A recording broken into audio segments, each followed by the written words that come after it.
For 10 years, I lived in a quiet Arizona lakeside suburb with Megan and her daughters, Olivia and Haley.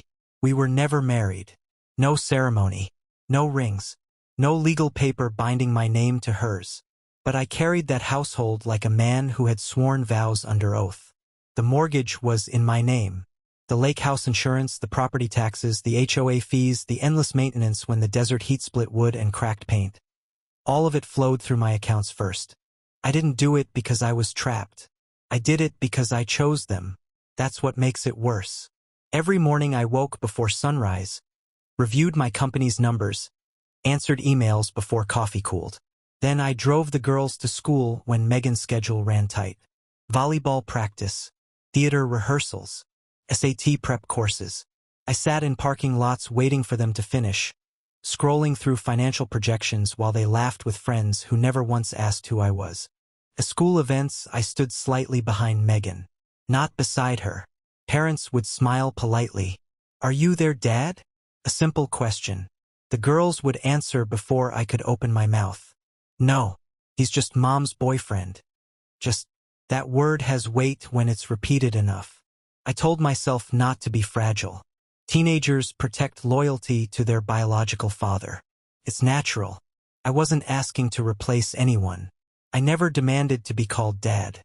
I never forced affection. I asked for respect. And respect, I believed, could be earned. So I earned it the only way I knew how, through consistency. When Olivia broke her wrist sophomore year, I was the one who drove her to the emergency room at midnight while Megan shook in the passenger seat.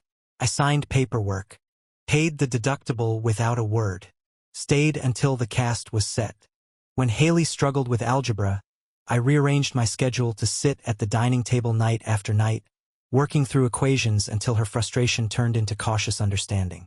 When their biological father forgot birthdays, and he did more than once, I filled the silence with dinners, gifts, something steady. Not extravagant, just reliable. He was the ghost who visited twice a year with dramatic gestures and stories about his next big opportunity. He sent flashy presents when he could afford them and apologies when he couldn't. I sent monthly payments. He was nostalgia. I was infrastructure. There's nothing romantic about infrastructure. No one posts gratitude for the man who handles insurance renewals or negotiates lower interest rates. No one writes heartfelt captions about the person who makes sure the lights stay on. You're expected, not celebrated. The first cracks appeared slowly. Olivia thanking her real dad online for always believing in me. The same week I transferred money for her college counseling sessions. Haley laughing at dinner about how Dad would never make us do chores like this. While I fixed the sink they'd clogged with hair and soap, each moment small, each moment survivable, until they accumulated. Megan would squeeze my hand under the table sometimes, a silent gesture of gratitude. But gratitude in private doesn't correct disrespect in public. She avoided confrontation, always had. If tension surfaced, she smoothed it over like it was a wrinkle in fabric. "They're young," she would say softly. "Don't take it personally." But how do you not take erasure personally? 10 years is not a phase. 10 years is a foundation. And I was the foundation they refused to acknowledge. Their biological father lived comfortably 3 states away. He wasn't present for dentist appointments or report card meetings. He didn't know their teachers' names. But he existed in stories as a larger-than-life figure. Misunderstood, busy, doing his best. I was available. Availability is often mistaken for obligation. I funded college application fees. I reviewed lease agreements when apartment hunting began. I transferred money for deposits without attaching conditions. I told myself this was what commitment looked like, showing up even when you're not required to. But obligation without recognition becomes erosion. I felt it in small ways first. The way Olivia would introduce me to friends. "This is Daniel." No context, no connection, just a name floating without anchor. The way Haley would roll her eyes if I suggested curfews, immediately turning to Megan for final authority. I had responsibility. I did not have authority. And Megan allowed that imbalance. That was the silent betrayal I ignored for years. Because I loved her. Or maybe I loved the idea that endurance would eventually translate into belonging. The night everything shifted was warm, windless, almost cinematic. The lake reflected the sunset like molten copper. Megan set the table outside, candles flickering, wine breathing in tall glasses. Olivia and Haley were radiant, excited. There was something rehearsed in their energy. Coordinated smiles, shared glances. I remember thinking, foolishly, that perhaps this was the moment they would include me. That whatever milestone they were celebrating, I would finally feel part of the circle rather than the outer rim. Olivia stood first, lifting her glass. "To new beginnings," she said, voice bright, controlled. Haley reached into her purse and produced a ring of keys. They shimmered in the candlelight. They had secured an apartment near campus. I felt genuine pride. I had toured places with them, advised on neighborhoods, quietly ensured deposits cleared without issue. I lifted my glass instinctively. Then Olivia added, casually, almost sweetly, "Just so you know, you won't be toasting." My hand froze mid-air. Haley leaned back in her chair, smiling in a way that wasn't playful. It was deliberate. "Our real father paid for this, not you." Silence followed. Not awkward silence. Intentional silence. They watched me, studied my face like scientists observing a reaction. They believed they had humiliated me. Across the table, Megan sat still. She did not correct them. Did not say, "That's not true." Did not say, "Daniel helped." She stared into her wine glass as if the surface required deep analysis. That was the moment the illusion fractured. Not because of the girls. Because of her silence. 10 years of mortgage payments, insurance premiums, tuition transfers, car repairs, medical deductibles, nights spent reviewing scholarship essays, hours waiting in parking lots, reduced to nothing, publicly. I felt something inside me fold inward, not explode, not rage, collapse. There's a difference. Rage is loud. Collapse is quiet. I raised my glass anyway, forced a smile that felt foreign on my face, took a sip of wine that tasted like metal. I congratulated them. They relaxed, laughed, clinked glasses again, this time without including mine. Megan still said nothing. Dessert was served. Conversation shifted to furniture plans and paint colors. They discussed budgets with confidence I knew was misplaced, because I knew something they didn't. And for the first time in 10 years, I let them continue believing a false narrative without correcting it. Not out of weakness, out of clarity. I excused myself before the evening ended. No one followed. No one asked if I was okay. Inside the house I had financed, I stood in the quiet hallway and felt something unfamiliar settle in my chest. Not anger, not sadness, precision. I replayed the moment over and over. Their smiles, their tone, Megan's silence. And I understood something that had taken a decade to surface. I had mistaken tolerance for respect. I had mistaken presence for belonging. I had mistaken sacrifice for security. But sacrifice without acknowledgement becomes self-erasure. That night, while laughter drifted in from the patio, I walked into my office and opened the file cabinet where I kept financial documents, mortgage statements, insurance contracts, loan agreements. I stared at my name printed in ink across page after page. The foundation had always been mine. They just never noticed, or never cared. And for the first time, I asked myself a question I should have asked years ago. What happens when the foundation decides to step away? That was the first crack. The beginning. That night after the toast. After the coordinated smiles. After the deliberate humiliation dressed up as celebration. I didn't confront anyone. I didn't slam doors or demand explanations. I walked inside quietly while their laughter floated in from the patio, light and unbothered. The sound followed me down the hallway like an echo of something I no longer belonged to. The house was dim. The kitchen still smelled of grilled salmon and citrus wine. Candlelight flickered against the windows, reflecting the lake beyond, calm, undisturbed. Inside me, something had shifted permanently. Not anger, not even hurt, recognition. For 10 years, I had mistaken participation for partnership. I had assumed that carrying the financial and logistical weight of a family would eventually translate into standing within it. But standing outside the circle while funding it is not the same as belonging.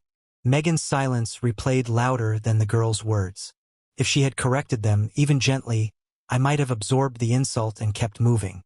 If she had said, "Daniel has done more than you realize," the humiliation would have softened. But she didn't. She stared into her glass. And in doing so, she confirmed something I had refused to admit. I was convenient, necessary, but not claimed. There is a difference between being relied upon and being respected. I had confused the two. I walked into my office and closed the door softly behind me. The laughter outside swelled, then faded as someone turned on music. The girls were celebrating independence.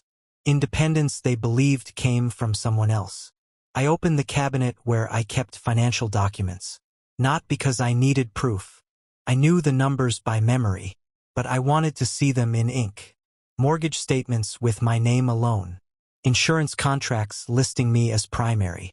Bank transfers to cover tuition deposits, apartment application fees, security holds. And then I pulled out the apartment file, because I had been involved.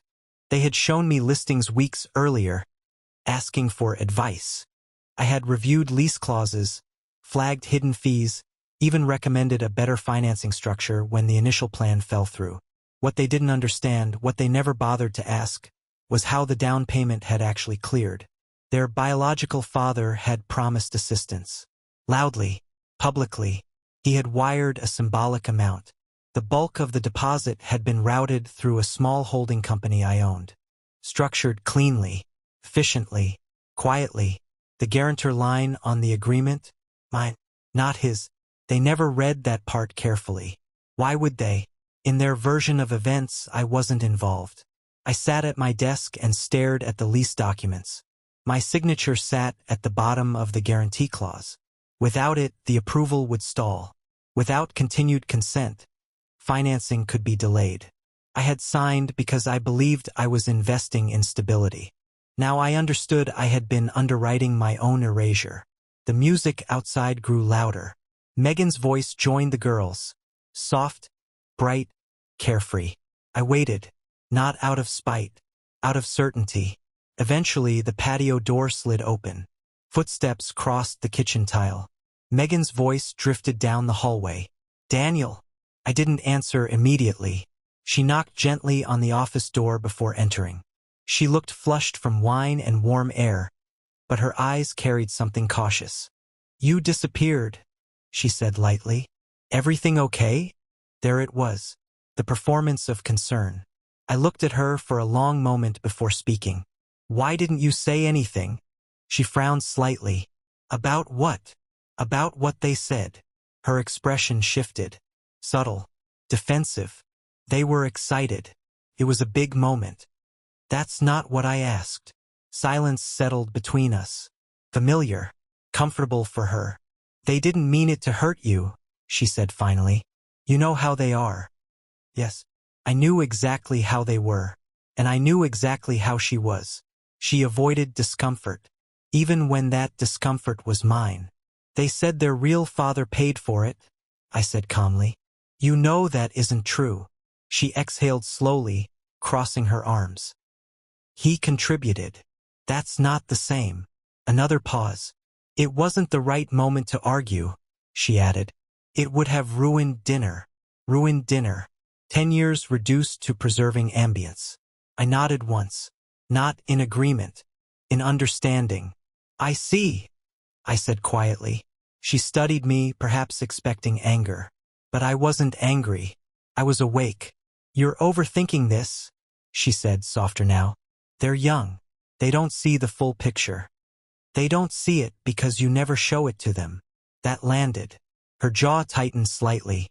"You're making this bigger than it is." "No," I replied. "I've been making it smaller for 10 years. The air in the office grew heavy. Outside, the music dipped, laughter rising again.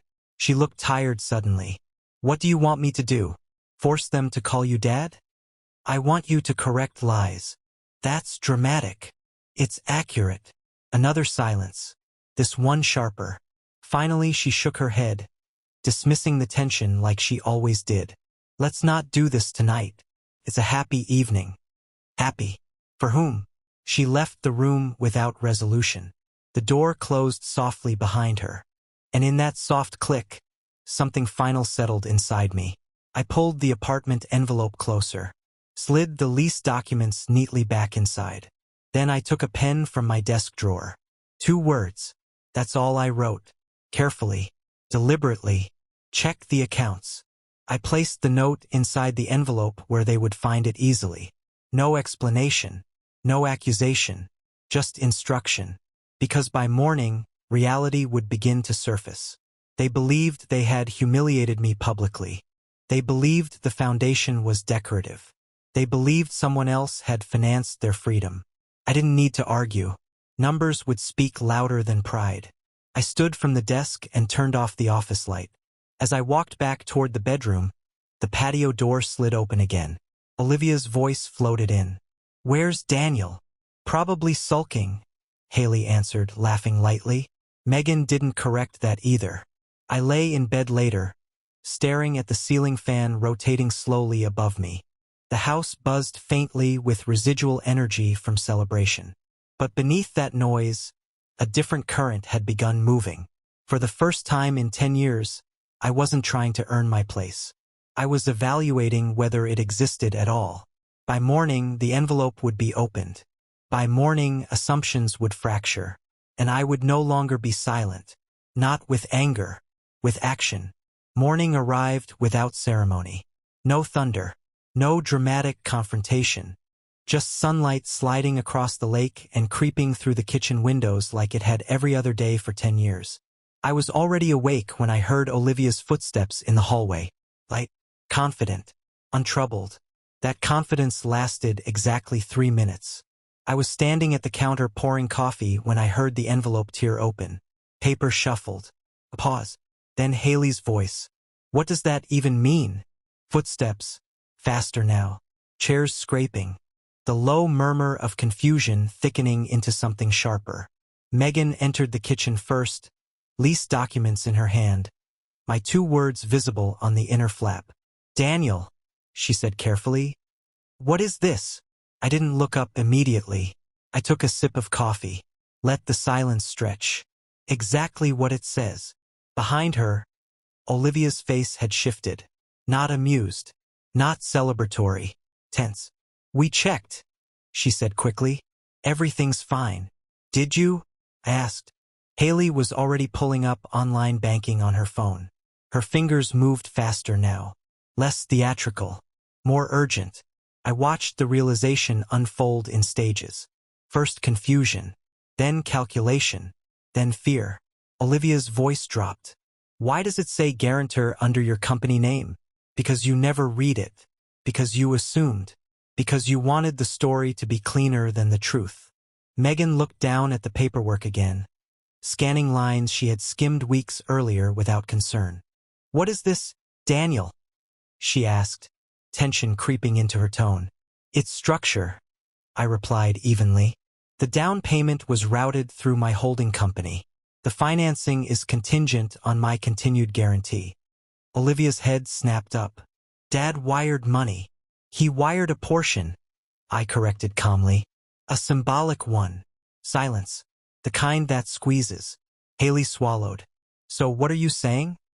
"I'm saying," I answered, setting my coffee down with deliberate steadiness, "that without my signature and consent, the loan does not finalize." Olivia's face flushed red. "You wouldn't." There it was. Not gratitude.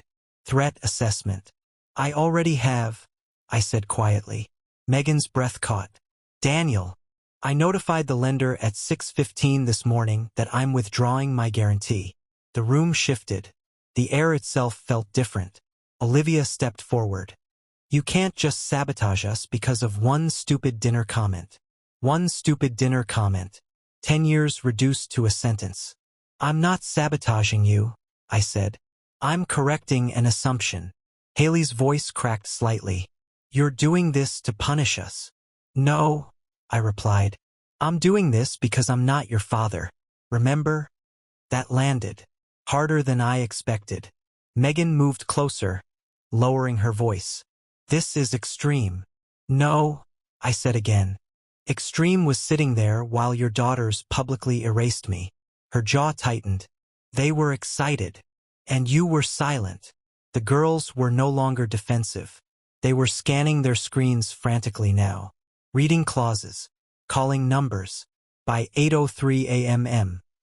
The first confirmation email arrived. Financing on hold pending guarantor clarification. Olivia stared at it like it was written in a foreign language. Haley whispered, "Call Dad." Olivia already had. Speakerphone.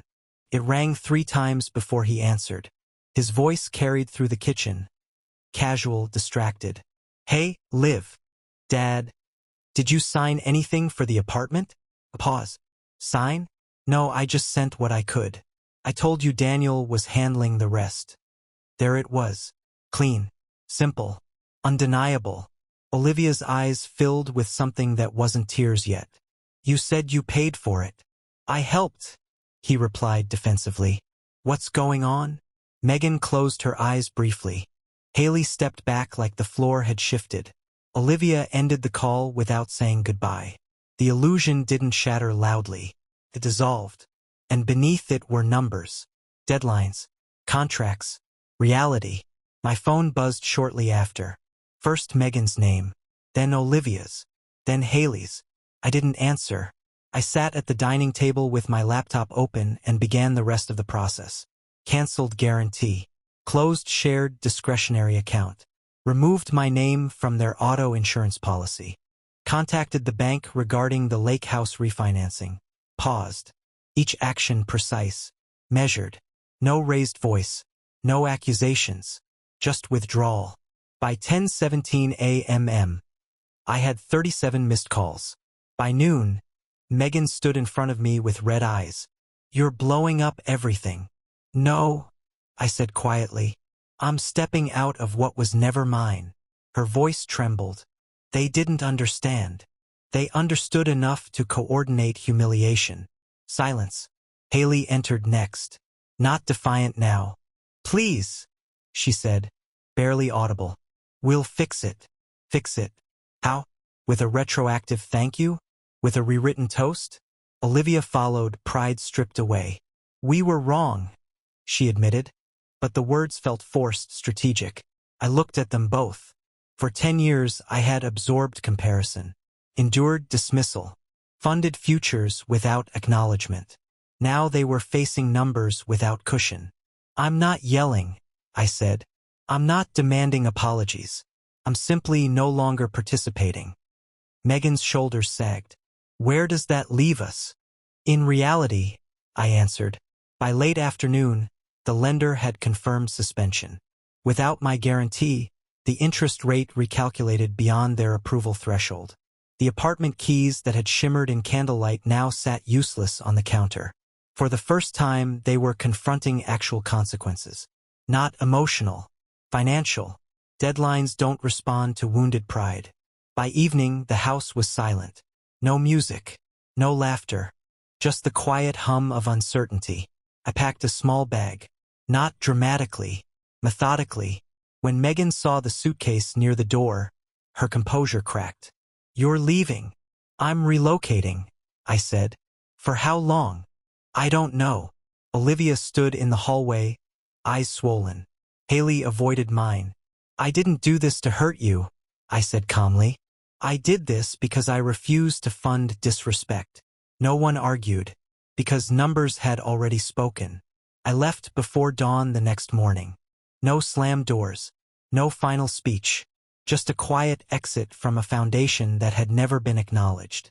I left before dawn because daylight invites conversation.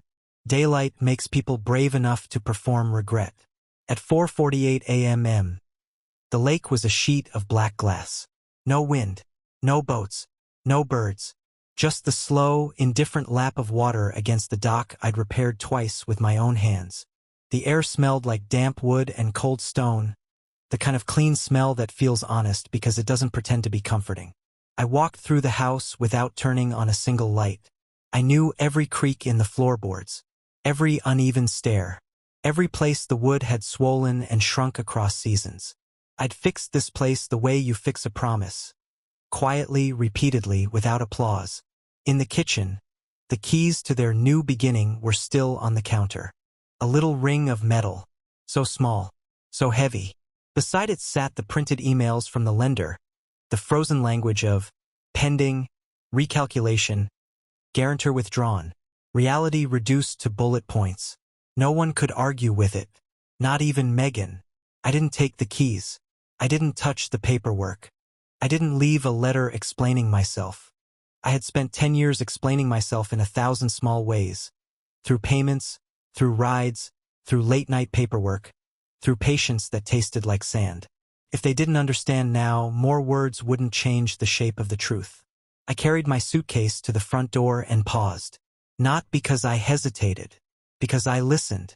Upstairs, the house breathed. The faint hum of the HVAC. The soft, uneven silence of sleeping people who had built their comfort on my back without ever looking down. For a moment, I pictured Megan waking later, moving through the kitchen like she always did, reaching for her mug, seeing the empty space where my keys used to hang. I pictured her standing still, waiting for my footsteps, then realizing there wouldn't be any. I pictured Olivia and Haley waking to the same panic they'd fallen asleep with, refreshed only enough to feel it sharper. I pictured the first thought in their minds.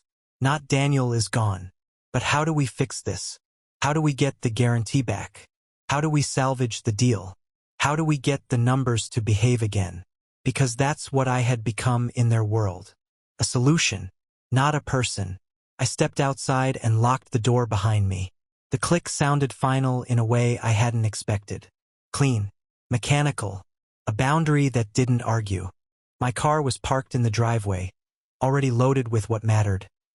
Documents, clothes, the small valuables I could carry without looking like I was fleeing. I wasn't running. I was relocating myself out of a place where I had become invisible. As I backed out, the house sat dark and calm, like it didn't care who stayed inside it, like it hadn't watched me pay for it, like it hadn't heard the toast, like walls weren't excellent witnesses. The road out of the neighborhood curved along the lake, then climbed into the desert hills. The first light of morning cut a thin line across the horizon. Arizona waking up, indifferent to the fact that my life had just split into before and after. I drove for hours without music, just tires, wind, my own breath. There was a strange peace in it, not happiness. Peace isn't happiness. Peace is the absence of being used. Peace is the quiet that follows after you stop volunteering to be hurt. My phone buzzed on the passenger seat. Once, twice. Then it turned into a constant vibration, like a trapped insect.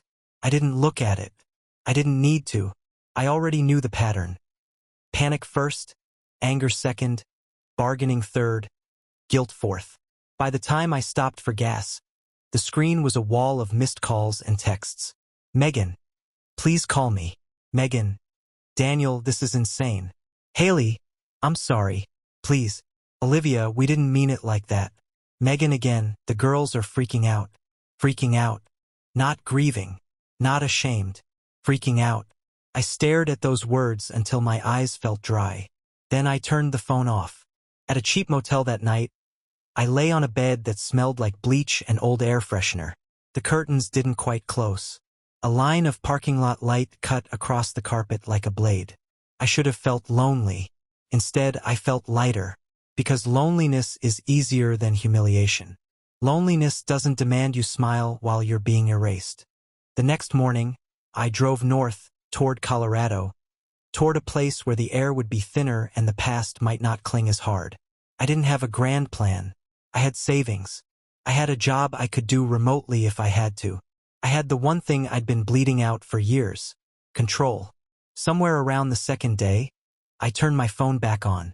The screen flooded instantly. 37 missed calls had become more than that. Messages stacked like bricks. Megan. They realized their mistake. Megan. Please, they're crying. Megan. They didn't know you were the guarantor. That one made my mouth tighten. They didn't know. Of course they didn't. Because in their minds, I wasn't significant enough to be involved. I called Megan once. Not to negotiate. Not to argue. Just to hear the tone of her voice when the performance cracked. She answered on the first ring like she'd been holding the phone in her hand. Waiting. Daniel, thank God. Where are you? On the road, I said. Her breath hitched. Please come back. We can talk. The girls. You mean the girls need the guarantee? That's not fair. It's accurate. Silence. Then her voice softened, the way it always did when she wanted something. They're sorry. I stared out at the highway, the endless strip of asphalt and sky. Were they sorry at the table? They were excited.